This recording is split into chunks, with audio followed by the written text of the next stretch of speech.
Halo semuanya, selamat datang di podcast kedua aku. Terima kasih sebelumnya bagi kalian yang udah klik thumbnailnya. Di podcast kali ini aku akan membahas tentang kegagalan, seperti yang udah kalian lihat di judul. Mungkin sedikit cerita, kenapa aku membahas tentang kegagalan. Alasannya simple, karena aku baru aja gagal. That's why. Aku cerita sedikit di sini. 3 bulan yang lalu, aku apply CPNS. Waktu itu CPNS buka besar-besaran, nggak besar juga sih. Tahun 2019.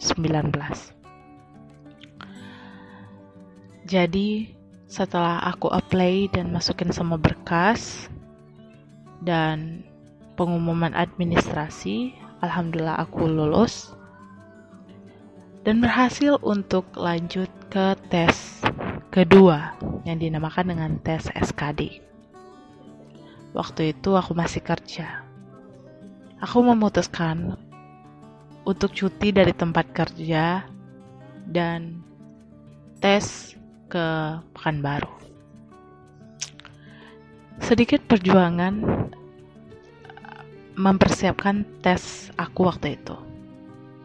Karena aku masih aktif kerja, jadi aku menyempatkan di sela-sela waktu istirahat dan di sela-sela waktu aku di rumah atau pada hari libur, aku belajar. Baca buku, dan beli buku juga, belajar beberapa soal dari YouTube juga. Dan waktu itu aku ngerasa effort aku ya lumayan lah ya. Tapi kita lihat resultnya gini. Ya mungkin belum rezeki, mungkin belum jalannya, atau usahaku kurang keras dan doaku kurang banyak. Tapi di sini aku bukan mau nge-share kalian betapa gagalnya aku. Tapi aku mau sharing mengenai perbedaan aku menghadapi kegagalan saat ini dibanding aku dulu. Sedikit background story.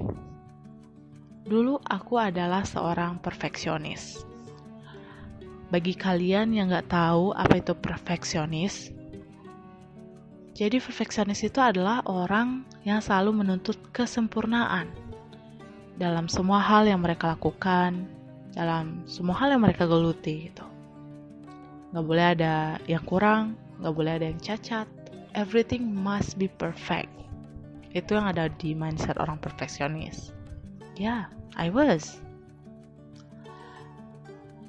Aku cerita sedikit dulu waktu aku SMP. Aku salah satu juara kelas langganan. Kelas 1, kelas 2. Tapi salah satu hal yang berbeda terjadi di kelas 3. Saat itu, aku sekelas dengan temanku. Kalau dia nonton. Kalau dia denger ya podcast aku kali ini, namanya Mutia. Hai Mutia. Mutia itu adalah seorang siswa yang sangat pintar. Dia pintar matematika, fisika, kimia. Dia pintar hitung-hitungan. Dia juga cantik, anaknya baik. Saat itu kelas 3 semester 1. Aku mendapat juara 2. Kalian udah wondering, dia yang juara 1. Mutia was the first rank in our class. Jadi dia juara pertama. Waktu itu aku ngerasa gagal, aku ngerasa payah, aku ngerasa pecundang, dan aku ngerasa kayak everything wrong gitu. Semuanya salah. Aku sangat merasa gagal, dan aku menyalahkan diriku sendiri, bahkan aku menyalahkan orang lain, aku negative thinking, aku malah menyalahkan ke personalnya. Aku sadar waktu itu aku sangat kekanak-kanakan dan juga tidak dewasa. Maklum lah ya, waktu itu aku masih kecil dan belum berpikiran terbuka.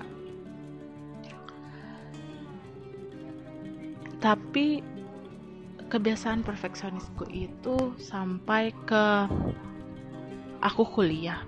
Waktu itu aku mendapat nilai B di salah satu mata kuliah. Aku berusaha nanya sama teman-teman yang satu kelas, mereka dapat apa. Ternyata rata-rata dari mereka mendapat nilai yang lebih bagus. Dan hanya berapa yang dapat nilai sama kayak aku, B. Waktu itu aku juga merasa gagal. Aku merasa, wah, dosennya salah ngasih nilai ini. Aku nggak terima. Aku denial setiap kegagalan yang datang sama aku. Aku ingin sempurna gitu. Oke, waktu itu aku merasa gagal, aku merasa bodoh, aku pokoknya negatif deh selalu yang ada pada diriku waktu itu. Waktu itu aku merasa negatif, aku merasa tertekan sama diri sendiri. Padahal gak ada satupun yang mendikte aku harus dapat nilai bagus di setiap pelajaran. Dan kalau aku tahu nilai B itu tidak sebegitu pentingnya saat ini, aku mungkin harusnya gak sedepresi itu. Harusnya aku gak stres itu gitu. Tapi ya itu aku dulu. Sedikit cerita kenapa aku bisa berubah dari perfeksionis ke sedikit chill, sedikit santai. Itu waktu aku semester terakhir. Aku dekat dengan salah satu temanku yang bernama Yolanda. Kalau dia dengar podcast ini ya, kita panggil dia Yowan atau Yolan. Nah, Yowan ini anaknya santai, cuek bebek. Sama akademisnya dia santai aja, kuliah-kuliah, ngerjain tugas. Pernah satu saat kita diberi tugas untuk meresum satu buku. Seperti yang kalian tahu, buku-buku hukum itu rata-rata panjang-panjang dan tebal-tebal. Aku nggak tahu waktu itu dosennya malas atau gimana, tapi kita disuruh resume satu buku tebal. Nah, kita meresum buku itu di buku Kiki. Kalian tahu buku Kiki itu lumayan tebal kan? Waktu itu aku meresum buku itu menghabiskan waktuku dan juga aku nulis banyak sampai setengah halaman Kiki. Teman-temanku juga rata-rata segitulah yang mereka tulis. Karena buku itu memang tebal coy. Tapi yang bikin kita kaget, Yohan yang si santai ini, dia nulis resum itu cuma 6 atau 7 halaman gitu, nggak sampai 10. Sedangkan kita yang lain itu lebih mementingkan kuantitasnya lah ya, siapa yang paling banyak gitu. Tapi dia cuek aja, yang penting aku udah buat, udah gitu ya. Dan singkat cerita, kita ke kampus. Aku ngerasa waktu itu, ya ampun, Yohan sangat santai lah nih anak, kayak kuliah nggak kuliah deh nih, gitulah perasaan aku waktu itu.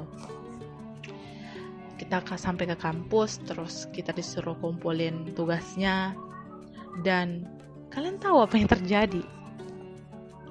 Dosen cuman buka buku kita, lihat namanya, dicontreng dan diparaf. Cuman itu coy, kayak cuman ya ini udah ngerjain, ini belum, gitu doang. Ampun, aku udah nulis, menghabiskan waktu sungguh panjang menulis setengah buku Kiki itu. Udah capek-capek, tangan udah kram, dan hanya diparaf dan dicontreng.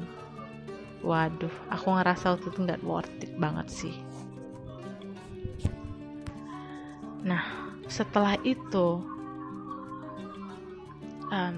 temanku bilang gini, Yohan itu bilang gini, "Ma, kamu tuh gak harus terlalu strict banget gitu. santai aja lah sedikit, semua kan pasti berlalu. Itu yang paling aku ingat dari dia bilang gitu. Dan aku mulai sedikit relax. Masa sih gitu kan, awalnya kayak denial gitu, tipe-tipe perfeksionis aku nih. Akhirnya pas aku pilih judul skripsi, namanya waktu pilih judul skripsi ya, kita tuh pengen judul yang wow, kita itu pengen judul yang bagus, yang bisa berkesan lah di mana-mana gitu. Tapi suatu saat aku tuh satu judul skripsi sama temanku yang namanya Yohan ini, dia bilang, ya udahlah, kita tuh cari yang mudah aja, ngapain yang susah-susah, kita cari yang kita bisa lakukan. Saat itu jatuhlah pilihan kami di judul pengangkutan waktu itu, dan judul kita tuh cuman beda dikit gitu. Aku pengangkutan orang, dia pengangkutan barang gitu, cuman kayak beda sedikit banget. Pembahasannya sama semua di dalam skripsi itu, kayak bukan kita pakai sama, tujuannya juga sama, cuma bedanya objeknya doang. Dan surprisingly-nya waktu itu kita diterima, sekali ajukan langsung accept gitu. Sedangkan teman-teman lain banyak yang berkali-kali baru terima. Waktu itu aku ngerasa kayak wow, bagus juga kalau gini ya, kayak nggak terlalu menyiksa diri gitu, nggak terlalu menyiksa otak untuk mikirin. Akhirnya kita waktu itu teamwork banget, skripsian tapi teamwork. Lucu sih. Kita mulai cari-cari buku, hunting buku, kita sharing sama satu sama lain ya, karena judulnya sama kan, jadi pembahasannya sama juga. Terus, dan kita waktu itu sidangnya di waktu yang hampir bersamaan. Kita bilang gini, takutnya kalau kita terlalu bersamaan nanti kayak terlalu curiga gitu orang-orang, dosen-dosen penguji. Jadi akhirnya aku duluan sidang waktu itu, terus dia. Dan alhamdulillahnya kalian tahu, kita bisa menyelesaikan studi kita 3 tahun setengah. Kayak waduh, mimpi apa ini? Mimpi apa nih? Teman-teman belum, kita udah duluan wisuda. Dan kayak pas kita wisuda itu yang mostly itu kebanyakan tuh 80%, 70% tuh masih kakak senior kita, dan kita tuh cuman 30%-nya. Kita gak nyangka, kita merasa waktu itu aku sadar kalau aku gak seharusnya terlalu perfeksionis. Itulah aku mulai berubah. Nah, disitulah aku mulai menyikapi kegagalan itu bukan salah satu hal yang sangat jelek, sangat negatif di dunia ini. Sekarang aku ngerasa kegagalan itu adalah hasil dari percobaan. Jadi kamu bukan pecundang gitu.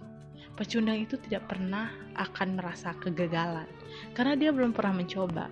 Sedangkan kegagalan itu adalah hasil dari percobaan. Karena percobaan kan ada 2 hasilnya, 2 kemungkinan, berhasil dan gagal. Salah satu opsi selain berhasil ya gagal. Tapi yang harus di-bold tebel-tebel, kita bukan pecundang. Seperti kata Thomas Alva Edison, yang si penemu lampu yang udah beribuan kali gagal. Kalau dia menyerah waktu gagalan ke 100, kita gak akan menikmati yang namanya lampu dan terang benderang di rumah kita sekarang. Thomas Alva Edison cuman bilang gini, aku bukannya gagal, tapi aku cuman menemukan 10.000 cara yang tidak bekerja. Cuman itu. Dia tidak menganggap itu kegagalan. Atau kalian tahu, J.K. Rowling, seorang penulis yang sangat tersohor namanya sekarang, yang udah gagal beribuan kali. Saat dia mengajukan naskah Harry Potter ke penerbit, gak ada satupun yang nerima dia. Kalau dia menyerah saat itu, kalian mungkin gak akan kenal yang namanya Harry Potter di dunia ini. Mungkin kalian gak akan terinspirasi oleh sosok Harry Potter dan kalian tidak akan terhibur dengan cerita-cerita dari novel, dari fantasi dia gitu. Atau kalian bisa lihat dari Jack Ma, pesohor Cina, pebisnismen, salah satu orang terkaya di dunia. Dia bilang kalau dia udah berulang kali gagal saat masuk universitas, saat kerja di KFC. Kalau dia gagal sampai sekarang, mungkin kalian gak akan kenal yang namanya Alibaba. Mungkin Alibaba gak akan jadi website yang bisa membantu orang-orang gitu. Itulah kenapa orang sukses selalu menyikapi kegagalan sebagai suatu keberhasilan. Jack Ma pernah bilang nih, hari ini akan jadi hari yang paling sulit dan mungkin besok akan lebih sulit lagi. Tapi percayalah, keesokannya lagi akan menjadi cahaya dan keberhasilan untuk kamu. Gimana menurut kalian pembahasan kali ini? Terima kasih yang udah dengerin podcast kita kali ini. Terima kasih yang udah dengar curhatan aku. Dan semoga dari podcast ini kalian dapat something that you can learn or something like that. Dan terima kasih juga nih yang udah dengar sampai akhir. Aku sangat berterima kasih kepada kalian semua. Sampai jumpa di podcast selanjutnya. Dan aku harap juga kalau kalian mau, kalian bisa kasih feedbacknya di kolom komentar. Mau bahas apa lagi, mau podcast tentang apa lagi. Aku selalu terbuka membaca setiap komenan yang ada. Terima kasih. Assalamualaikum warahmatullahi wabarakatuh. Bye.